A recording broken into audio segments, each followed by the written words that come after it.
Bonjour et bienvenue. Aujourd'hui, on va plonger au cœur d'une industrie qui est en pleine tempête, l'automobile.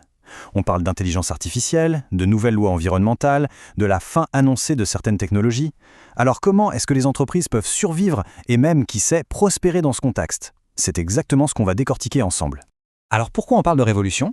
Eh bien parce qu'il ne s'agit pas d'une petite vague, mais d'un véritable tsunami de changement. Plusieurs forces vraiment massives frappent le secteur en même temps. Et ça crée un cocktail assez explosif. D'un côté, il y a la technologie. Il faut bien se rendre compte que les voitures autonomes, ce n'est plus de la science-fiction. Non, des gouvernements, comme celui d'Allemagne par exemple, sont déjà en train de créer des cadres juridiques pour qu'elles puissent circuler. C'est un changement de paradigme complet. On passe du conducteur humain à une intelligence artificielle au volant. De l'autre côté, il y a la pression environnementale. Et elle est énorme. Ce chiffre, 10%, c'est le quota de véhicules électriques ou hybrides que la Chine impose maintenant sur les ventes de voitures neuves. C'est une décision politique super forte qui est directement motivée par une urbanisation galopante et une pollution de l'air qui est devenue franchement intenable. Et puis, il y a le coup de grâce pour les modèles plus traditionnels. La fin programmée du diesel sur pas mal de marchés d'ici 2025. Imaginez un peu, ça veut dire que des décennies d'investissement d'ingénierie doivent être complètement réorientées en un temps record. La pression est vraiment maximale. Bon, face à ce qui ressemble à un chaos total, comment on fait pour y voir plus clair? Eh bien, il existe des outils pour ça, et l'un des plus efficaces, c'est l'analyse Pestel. Pensez-y un peu comme une carte pour naviguer dans un territoire qui est à la fois complexe et qui change tout le temps. Alors, Pestel, c'est quoi au juste? En fait, c'est un cadre d'analyse qui permet de décomposer tout l'environnement extérieur d'une entreprise. L'idée, au fond, elle est assez simple. S'assurer de ne rien oublier, de scanner l'horizon à 360 degrés pour identifier toutes les forces qui pourraient avoir un impact sur l'avenir de l'entreprise. Ce nom un peu bizarre, Pestel, c'est en fait un acronyme. Un acronyme pour 6 grands domaines d'influence: politique, économique, sociodémographique, technologique, environnemental et légal. En regardant chacun de ces aspects, on commence à avoir une image vraiment complète des défis, mais aussi des opportunités.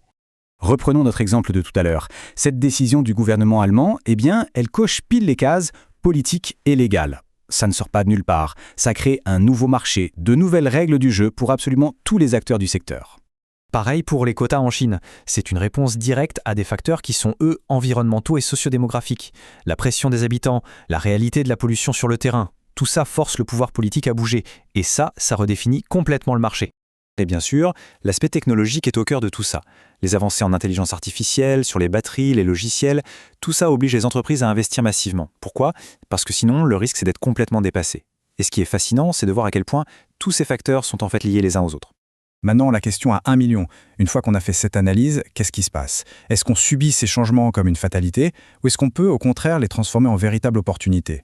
C'est là que réside tout l'art de la stratégie. Regardez, c'est très clair ici. D'un côté, la fin du diesel, c'est une menace évidente pour un constructeur traditionnel. Mais de l'autre, c'est une occasion en or de pivoter vers l'électrique, de conquérir un tout nouveau marché. La menace pour certains devient une opportunité en or pour d'autres.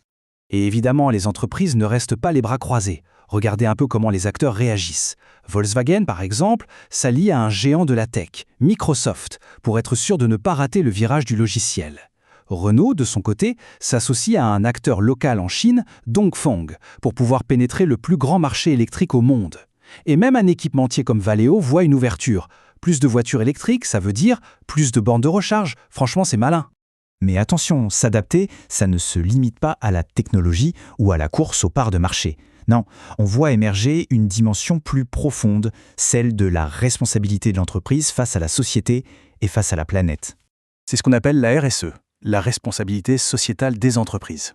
L'idée, c'est qu'on ne pense plus seulement au profit, mais aussi à l'impact qu'on a. C'est une démarche qui cherche à intégrer les préoccupations sociales et environnementales directement au cœur des activités de l'entreprise.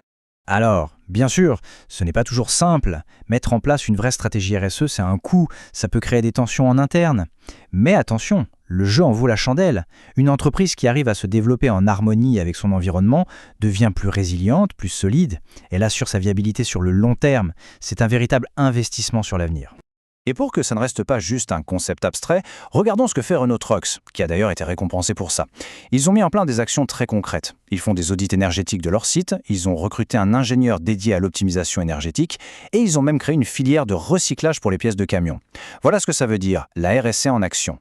On arrive au moment de la synthèse. S'il y avait une seule idée à retenir de toute cette analyse, ce serait vraiment celle-ci. Dans un monde qui change aussi vite, la clé du succès, ce n'est pas de réagir, mais bien d'anticiper. Alors, si on devait résumer les points vraiment essentiels. D'abord, l'environnement d'une entreprise n'est jamais statique, il bouge tout le temps. Ensuite, des outils comme Pestel sont indispensables pour décoder ces changements. Aussi, chaque menace cache potentiellement une opportunité pour celui qui sait la voir. Et enfin, la RSE, la responsabilité sociétale, ce n'est plus une option, c'est une partie intégrante d'une stratégie qui veut durer. Et tout ça, ça nous amène à une dernière réflexion, qui va bien au-delà de l'automobile. Parce que ces outils, cette façon de penser, ça s'applique partout. La vraie question, au fond, c'est, dans nos propres environnements, quelles sont les menaces d'aujourd'hui qui cachent les plus grandes opportunités de demain? Merci d'avoir suivi cette analyse.